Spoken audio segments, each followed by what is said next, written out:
squad? Mizzy World Entertainment is back to present episode 4 of Family Blitz, the most authentic NFL podcast out right now, hosted by yours truly, Mizzy World, and my cousin, Vern Knowledge. What's the deal, cousin? You already know, cousin. Let's get it. Let's dive right into it. You lead the way, as usual.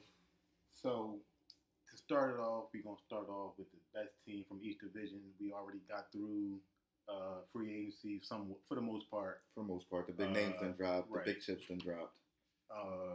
The draft is over. So we're going to go every division. We're going to break down every division. Best team each division.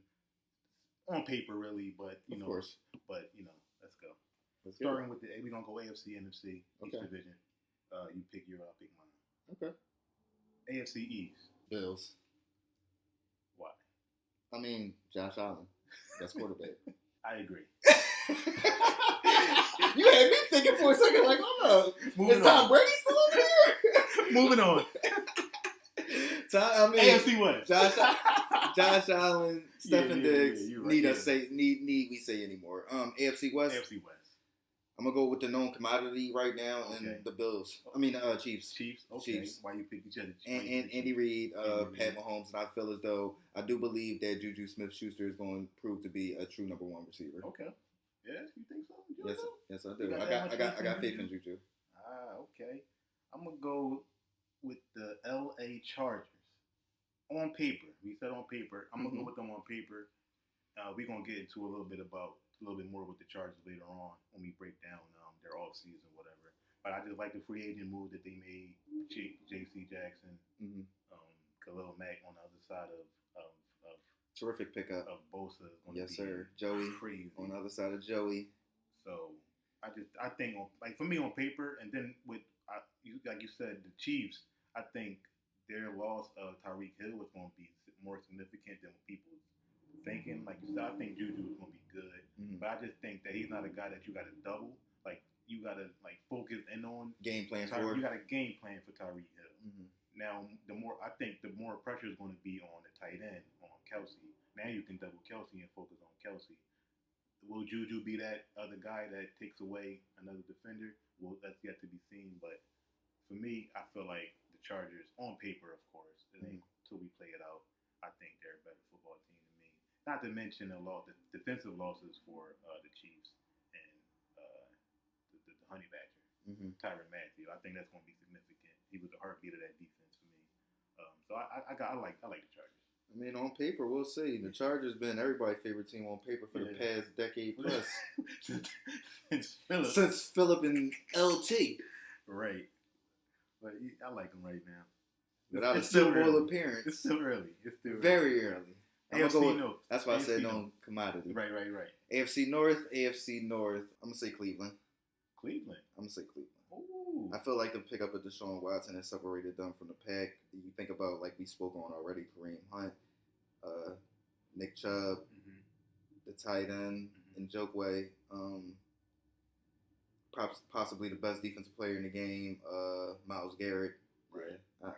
I like the Browns this year, man. I'm high on them. Okay. I went with Cincinnati. For obvious reasons, they're just being appearing in the Super Bowl, obviously.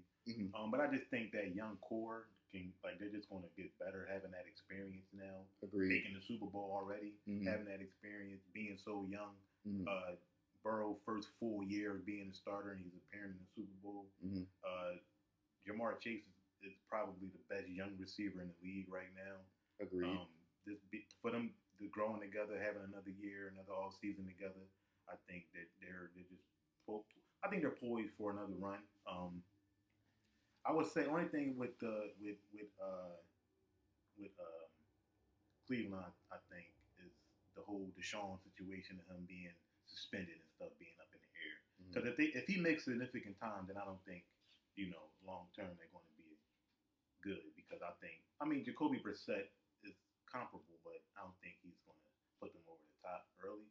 Like I said, as long as they can push with him out, and then if he only gets something small, because it didn't result in what's the how long could y'all give him without him even getting charged with anything? What I'm hearing, the minimum might be between 4 to 8 games. That's what I'm hearing. The stories that's coming out, speculations, but We'll see. I mean, we'll see what happens. We'll see. But even like I said, 4 games, that's definitely recoverable. Yeah, you think about 8, that's half a season. That's a lot to ask of Jacoby to hold the fort down for half a season. But we'll see. We'll see. But I'm gonna lean towards them. Like I said, I think I've said this before. I feel as though next year the league will catch up a little bit with Cincinnati, and it's going to be a different game being a hunted than being a hunter. Right. And they relied a lot on big plays, so I feel like they'll be better next year. But I don't feel as though necessarily their record will reflect that, because just everybody else will be better as well next year and more healthy. Got you. AFC South. AFC South, Indianapolis. Jonathan Taylor, Offensive Player of the Year. Matt Ryan. In comparison to, you could go with Tennessee, but I think the loss of AJ Brown is going to be significant for them. Yeah. Because now you can focus more on Derrick Henry without feeling like you're going to have that repercussion of AJ Brown killing you on the outside. Yeah. I mean, unless they bring in somebody, I could see them maybe possibly going to go get what's his name, Odell. Mm-hmm. Possibly. I don't know the fit. I don't know the fit, but per se, but with a Mike Vrabel. That's what I'm saying. But they just need. I think they just need another receiver in that room. Big play threat. Yeah. Exactly. So I'll go with the Colts as well. Let's go NFC now. NFC East. NFC East. Cowboys. I'll go with the Cowboys. No. I'm gonna go with the Cowboys. Well, that's a tough one. I'm gonna go with the Cowboys though. I feel like the Eagles have kind of leveled the playing field a little bit, but I feel like you still look at CD, you still look at Dak, you still look at Trayvon, Micah. You guys got a lot of talented pieces over there. Although you guys lost a lot of pieces with Cedric Wilson, with Amari, but I don't think the Eagles have necessarily all the way closed that gap talent wise with the addition of AJ Brown. Okay, but I definitely say the Cowboys. So I say the Cowboys. Surprisingly, I'm on the complete opposite end of that take, because I'm going to go with the Philadelphia Eagles. Right now, on paper, I feel like the Philadelphia Eagles are a better football team than the Dallas Cowboys. I'm going to say this because the loss of Amari Cooper, you mentioned the loss of Cedric Wilson. We did absolutely nothing to replace that. To replace that. I mean, even if you bring in one player that's good enough, or a good wide receiver, okay wide receiver, to make up for that void, I think would have been okay. But the addition of AJ Brown makes the Eagles so dynamic now, because they were the number 1 run team in football last year. My thing is, I'm gonna tell you. I'm gonna tell you what's gonna split the hair. To me, you gotta say that Dak has to take that leap. There's no way that they're a more comparable team if Dak is if he's consistently playing the way he played at the start of last year. There's no way they're comparably that talented, because he's that much of a better quarterback than will he play? That's on your man's, bro. You asking me? I don't know. That's on your man's. Listen, but if he plays the way he started the season last year, he is miles ahead of Jalen Hurts right now. And that right there, we know it's a quarterback-driven league, and that right there settles all. And not to mention, like I said, you giving Micah another year, you giving Trayvon another year.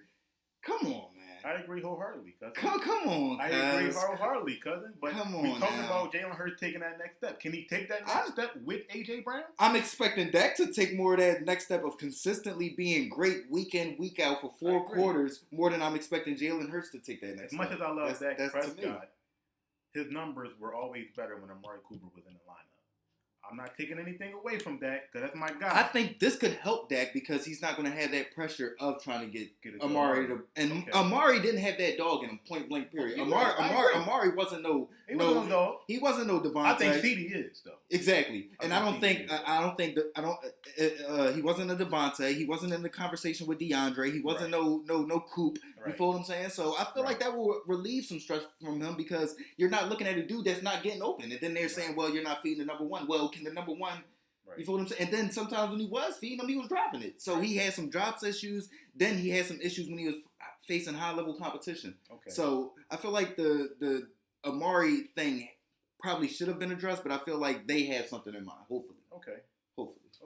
One more thing about the Eagles, I put a slightly over is the draft. I think they had a better draft than us. Okay. Defensively, getting that. They had a very good draft. Getting that defensive tackle and that linebacker from Georgia was big for me. So let's move on. NFC West. NFC West. No, I ain't gonna say my guys. I'm gonna say the Rams. Okay. I'm gonna be honest. The Rams are the more talented team right now. I feel as though Trey Lance will come on and set the league on fire. I know a lot of people are saying that's a lot to ask of him. He has only played, I believe, 13 games prior to playing the 2 games in the NFL, but I feel like he's under the perfect system. But with that being said, Matt Stafford is a known commodity. When you look at Aaron Donald coming back, you look at Sean McVay coming back, Jalen Ramsey coming back. It's just a lot, man. So yeah, you got to give it to those dudes. And then they added on the addition of Allen Robinson, which was an amazing pickup to bolster up that receiving core. Yeah, man, they're going to be a scary team, but my Niners will be ready for the challenge. But yeah, they're the most talented team in the NFC West right now. They're the best team in the NFC West, and they won a Super Bowl. I agree 100%. I was just about to say Super Bowl. They didn't lose any major pieces from that Super Bowl team. Exactly. McVay's still there. Coop is coming back. Donald comes back. Matt's coming back. McVay's coming back. The triple crown wide receiver. Exactly. So like he a horse. NFC North. NFC North. Ooh, I'm gonna still go with the Packers. Okay. Aaron Rodgers alone. I feel as though he separates everything. You feel not just that. I mean, you still got Xavier Alexander exactly on the outside, one of the top corners in the league. You think about the combination that they got at the running back position. I still like that. And then I don't see any other team in that division standing out to me to say that's going to overcome the greatness of Aaron Rodgers in the regular season as we know him. You get what I'm saying? Like, we know he's going to come out. He's going to throw a lot of touchdowns and not throw a lot of interceptions and not turn the ball over. So I don't see any team overcoming that in that division. I might have to disagree a little bit. I might have to go with the Vikings only because of the losses that the Green Bay Packers took. I feel like they've gotten worse. While the Vikings stayed the same or got better, I guess you could say they got a little better with the draft. But I feel like it's almost like the same argument with the Cowboys and the Eagles. I feel like they've done like the Eagles. I mean, the Packers have lost a lot, but I still don't think it's enough to close the gap between what should be what could split the hairs because they're still like close talent wise. Like the big difference between the quarterbacks. I mean, yeah, I would say the biggest difference is the quarterback, but I feel like the Vikings are more talented in the wide receiver room. With Justin Jefferson, I feel like what's the other? Adam Thielen. The tight end they got over there is really good too. So I feel like the weapons that Minnesota got makes them slightly better. I mean, anytime you got Aaron Rodgers on your team, you got a chance at winning football games. But I just feel like the talent wise on paper right now, the Minnesota Vikings look like a better football team to me. Like their number one receiver in Green Bay, I think is they just got Sammy Watkins. I think they picked up. They just picked up Sammy. Moving on. And last but not least, NFC South. NFC South, of course, the Tampa Bay Buccaneers. Tampa Bay Buccaneers, you feel what I'm saying? What can you say? You got Tom coming back. You got the entire crew coming back. Levante, David, the whole crew. Yeah. What more can I say? I was splitting here because I was like, dang, the Saints get it better, but I'm not gonna say I don't trust Jameis because he was playing well before he got hurt last year. But when you look at it, Tom Brady is not beating Saints in the regular season yet. What that got to do with him winning the Super Bowl 2 years ago then being a play away from beating the Super Bowl champs? I know, but I'm saying regular season. We talking regular season. What that got to do with him winning the NFC South by a mile in the past 2 seasons? I mean, the NFC South. I mean, the Saints haven't been. They can beat him. But I'm talking about now. But they have talent now. It's not. I'm talking about before. I mean, they got Mike Thomas. They just added Jarvis Landry. Is Mike Thomas going to play this year? I hope so. Olave. Like, they added talent. They're not the same team. They picked up a couple wide receivers. I don't know. Some talent, bro. Mike Thomas got the worst ankle injury in the history of the NFL, man. But I mean, that's what I'm saying. They're a better team than they were a year or two ago. Even the team with that last team they had with Drew Brees, I feel like they had. This is more talented. With the addition of Jarvis Landry, Olave, probably arguably the best receiver. And I'm talking about if they play. If exactly, and stay healthy. We speaking hypothetically. These is big preseason. These is big preseason. Everybody's healthy now. We going by history though. And the history shows that Jarvis is not going to be healthy. You're right, but Jarvis is not going to be healthy. Listen, James is going to throw a lot of interceptions. On paper, they look good. That's all. We agree that the Tampa Bay Bucs are the most talented team. So most intriguing match. So the schedule release came out a week or two ago. Mm-hmm. So we're gonna go with the most intriguing matchups. Our top 3 most intriguing matchups. Mm-hmm. You want to go first? Yeah, I'll go first. At number 3, let's go with the Week 1 matchup. Seahawks Broncos. I'm very intrigued with that matchup. I'm a huge fan of Russ, although we had difficulty beating him playing for the Seahawks. But I'm very interested to see how that's going to pan out and what that Seahawks team is going to come out and look like, because it's going to be a lot of hype around that Broncos team. But I feel like Pete Carroll's going to have that team ready to come out and be competitive. So it's going to be very interesting in my eyes. Let's move on to the next game. I'm going to go with the Niners-Bucks, Week 14. You know I said I want my Niners to face the Bucks. I feel like Week 14 will be settled into knowing what the Bucks team is, what my Niners team is. I feel like that'll be a peak matchup, honestly, in the NFC. Yes, sir. Mm-hmm. So I like Bucks-Niners, Week 14. Trey Lance settled in. Tom Brady last year. Let's see what the legends and the we don't know if it's Tom Brady last year yet. It's Tom Brady last year. And the last one, the best rivalry in the NFL right now, Bills Chiefs Week 6. All of those matchups to me are non-conference matchups, non-divisional matchups, so they don't see each other every year. I like to throw that in there just because, like that's a part of the entry. You get what I'm saying? Right. You could throw in Niners. I was looking at Raiders Chiefs. Right. But they're going to see each other twice. They're going to see each other twice next year. You know what I'm saying? So that played a part into the games that I picked, is that these teams don't see each other all the time. Besides Bills and Chiefs. I love the picks. My first one, I'm going to go with Chiefs Bucks Week 4. Ooh. The rematch to the Super Bowl a couple years ago. 2 years ago. The GOAT versus the baby GOAT. Mm-hmm. I think it's going to be an intriguing matchup, and it's going to be fun. It's going to be a fun matchup. It's going to be fun. My second one, I'm going to go with the Cowboys and the Rams Week 5. I think that's going to be a measurement of how good we're going to be this season. Because if we can beat the Rams at the beginning of the season, with our season, with our schedule being so light later on in the year, that can propel us to get on a good run. Hopefully. Hopefully. The one thing I'm gonna say about y'all is just that y'all got a little bit of the Cardinal syndrome, that like y'all start off fast, so it's So it's like those early matchups y'all kind of show up for, but it's like, are y'all gonna show up? How you gonna finish? Exactly. That's why I said that. Whatever you done for me lately, but it's cool. That's another conversation. And then my last one, man, this was tough. I'm gonna go Rams Bucks Week 9. Rams Bucks Week 9. The last 2 Super Bowl champs matching up. I just think it's gonna be a crazy game. And then they played in the NFC Championship last year. The divisional round. Right. Yeah. So rematch of last year's divisional round. The last 2 Super Bowl champs. I think it's gonna be crazy.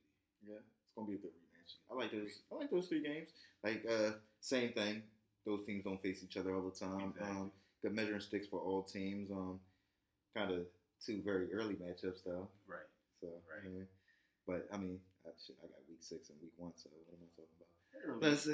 All right. I like the early matchups. It's always intriguing. Though. I mean, I feel like it's not a good barometer though as to what the team's going to be. Yeah.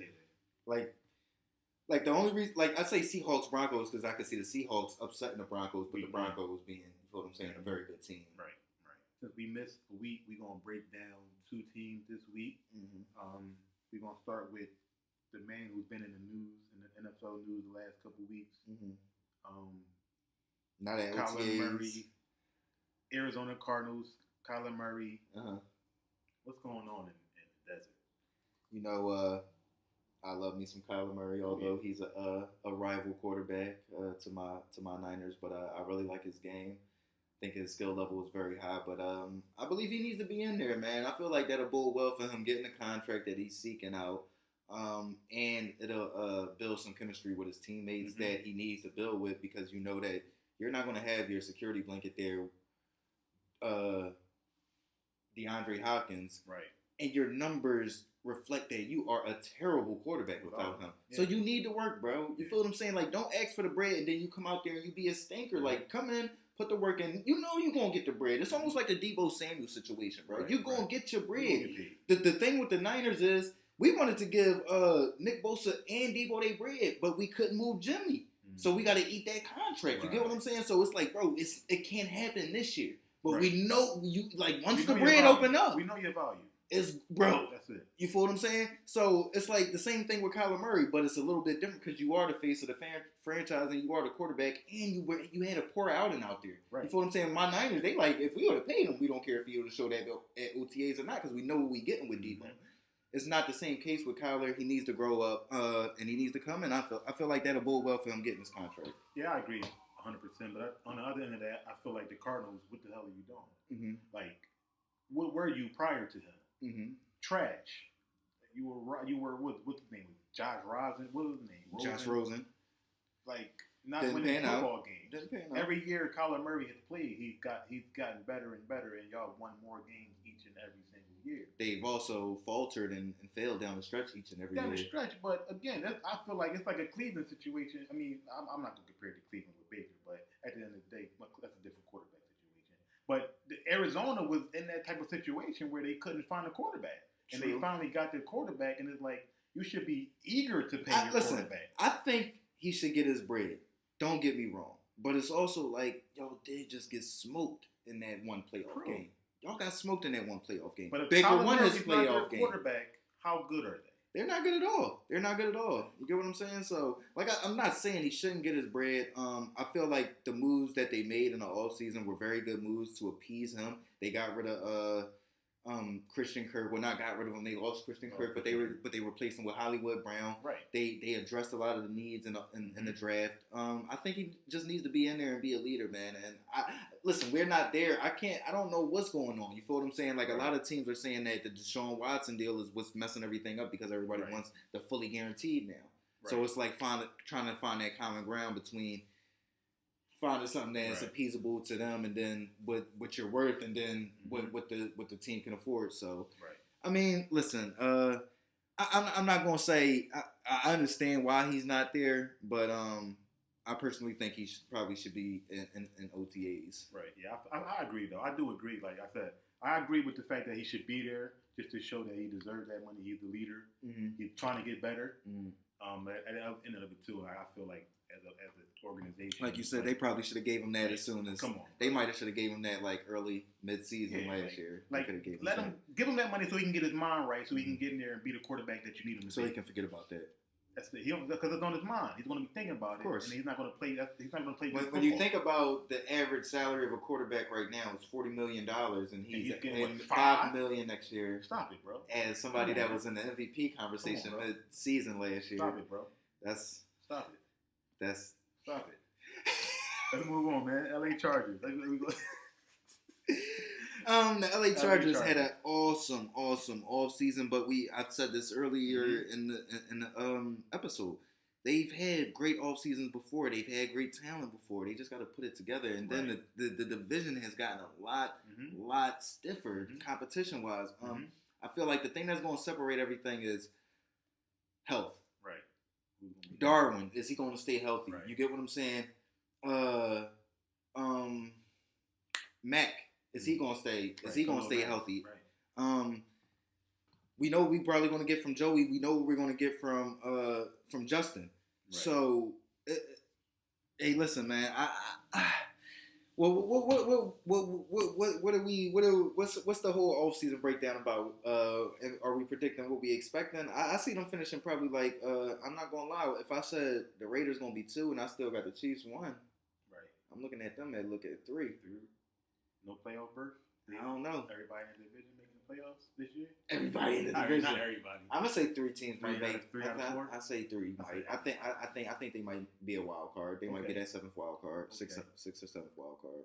So you telling me that's crazy? The Broncos, Raiders, Chargers, Chiefs. One of them not making the playoffs. It's possible that 2 or 3 of them not making the playoffs. Exactly. That's crazy, man. That's outrageous. That's crazy. I just feel like Chargers, man. Like I said, we talking about on paper. Mm-hmm. The addition, like I said, J.C. Jackson, bro, I think is going to be legendary for them because you got a front 7 of Khalil Mack and Joe and Bosa. The key is going to be if Darwin can stay healthy, though. Right. Now you got a man who can take away that receiver. So it's like, as long as you got that person that can play the middle of the field and play over the top, which Darwin is. Right. Like I said, if he can stay healthy, that's going to be the game changer because what he was your defensive player of the year, early pick last year. So right. Like I agree, he has that very high talent. So like if he stays healthy, he could be going for that next year. And my predictions could be changing mid-season. So it's early. That season that whole division is just splitting here. So I mean, besides the Chiefs, it's probably going to be a lot of fluctuation because I just believe the Chiefs probably going to end up figuring it out regardless. Okay. One more before we get out of one more point. I forgot this. Tyrann Mathieu played for the Saints too. I forgot. What they got to do with anything? I mean, I'm just saying the Saints gonna be alright, man. This guy and them Saints, man. Hey, man, this was episode 4, Family Blitz, man. Let me know what y'all think. Who's the top team in each division? Do y'all think the Saints and Bucks is really that close? This dude and the Saints. Man. Just saying. Let us know what y'all think, who the talented team is in each division. Who do y'all think the Raiders are going to be? Well, not the Raiders. Who y'all think the Chargers are going to be? And who do y'all think the Cardinals are going to be? Episode 4, Family Blitz, Mizzy World, ENT, Vern Knowledge, gang.